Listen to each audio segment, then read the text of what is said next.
Drugs inevitably lead to a downward spiral, often with dire consequences. In a moment, you'll meet Lisa, a woman who finds herself trapped in a cycle of addiction and prostitution, two social ills that go hand in hand. Her story is tragic, but not unlike others in New York State or across the country. I raised 3 kids before I wound up here. That I worked at the same job for 12 years before I wound up here. You know, that I had a brand new car before I wound up here, and a home, and a husband, and a family, you know. I wasn't always a homeless drug addict. A guy beat me and broke 6 of my bones, and I got addicted to pain pills. And when my money started running out, when the doctor took me off of the pain pills, they never told me about the withdrawal from the pain pills that I was about to go through. So I started buying pain pills on the street, and they're very expensive. And a friend, or not really a friend, but told me, try heroin, it's cheaper.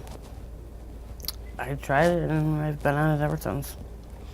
It was cheaper at first, but it doesn't last very long. And so that was 4 years ago when that 4 years ago incident took place, and then it was just kind of like, was it a fast fall? And just in terms of losing, you said? It was a very fast fall, yeah.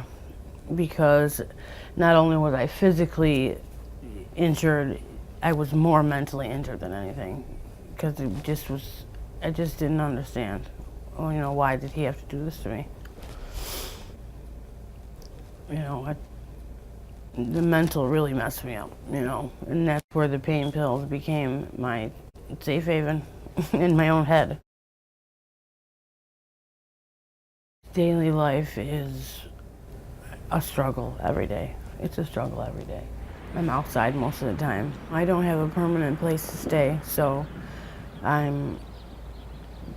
don't want to impose myself on anybody, and so I stay outside most of the time. I walk around a lot. It just really sucks. It's just like a same thing day or hour after hour. You know, it's just find a way to get the money, find a way to get some money to get the drugs.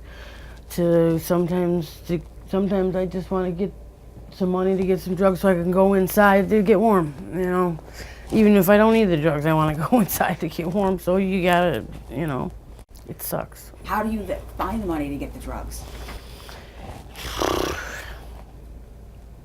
Sell myself the majority of the time, or some people want drugs who don't want people to know they do drugs, so they find me to go get them some drugs.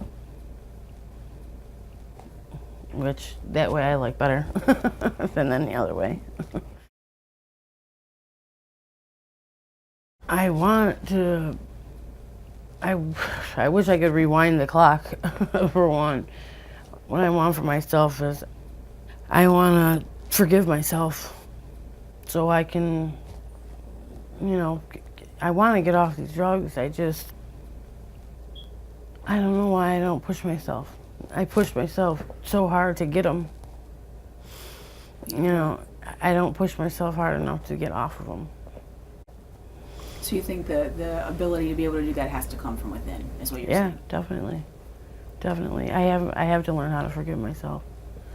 I hate that I feel like I broke my family up. I feel like I don't fit in anymore out in this world. You know, this is a different world from anything you could ever imagine.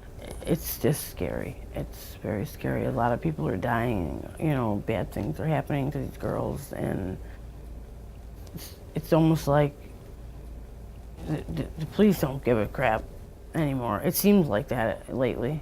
You know, when something bad happens, the girls are so scared to go tell the police because they know they don't care. They feel like they don't care. I mean, maybe there's a few that do, but the majority don't. I've seen some people drive by and they yell out, whore, get off the street, whore. You know what? Why don't you help somebody out? Give them the little incentive to want to, or like actually, there's some woman, I don't know who she is, but I've seen her the past week and a half, and she has seen a girl, pulls over, pops her trunk, and she's got clothes in the back of her trunk, and she's letting the girls go through, and she had nice clothes in there too, Instead of throwing them out or putting them in the Salvation Army, come out here and, let the girls go through them. The majority of them are little girls. I'm going to be 38 next week, and some of these girls are my daughter's age, early 20s, teenagers, Hand them a bag of clothes, and believe me, they'll take it and go through it. And most of them, if they don't want it, they send it to somebody else, Or even food, A lot of them go hungry. Their drugs get more important. And when you're on heroin and you're sick, you're going to get your bag of heroin. If you got $10, you're going to get your bag of heroin before you feed yourself. It sucks. It sounds crappy, but that's just the way it is. And, if you're driving by and you see one of the girls, hey, you want, a burger or whatever, they'll give them a box of cookies, anything. Stop thinking of us as whores or prostitutes or junkies, and we're human beings, Every one of these girls wants help. Every single one of them. And if they say they don't, they're lying. I've listened and cried with to every single one of these girls. We love each other as girls, and that would be the biggest thing that I would hate to lose when I do get my life together. I'm going to miss them. It's the first time in my life I've ever had like a family of women.